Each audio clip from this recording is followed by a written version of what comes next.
Hey everybody, thanks for coming back for another Sustainability Sunday. Last week we talked a little bit about the electricity involved in our snowmaking operation. This week we figured we'd talk a little bit about the water used. We're standing down here. The North Fork of the Snake River is flowing right behind me. Our snowmaking diversion pond is just over here to my left. As we mentioned last week, we really make a very limited amount of snow. We're very reliant on snowmaking to get the terrain open like we did this week. You guys have all been up, you've been skiing on High Noon. That's virtually all man-made snow.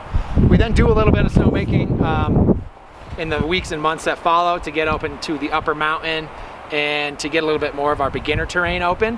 One thing to keep in mind about snowmaking water use is it is considered to be vastly non-consumptive use of water.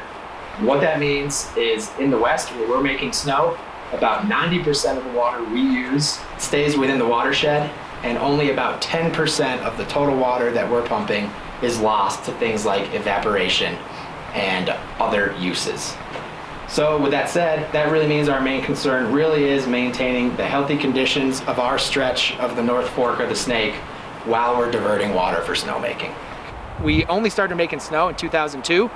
As you'd imagine, when we went to the Forest Service and other stakeholders to get approved for our snowmaking system, we had to do all kinds of environmental impact statements and biological and hydrological studies.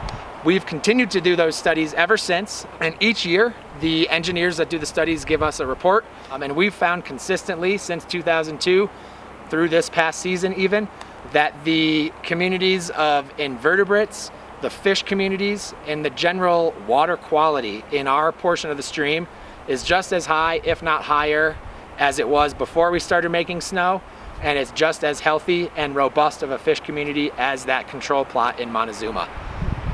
So that's a lot of info coming at you. The take-home message for sure is that we are very, very careful with how we use water here, and we're very cognizant of our stewardship efforts when it comes to our watersheds here in the North Fork of the Snake River. So again, thanks for listening in, learning a little bit more about our snowmaking operation, and be sure to tune back in next week to hear more about our sustainability program.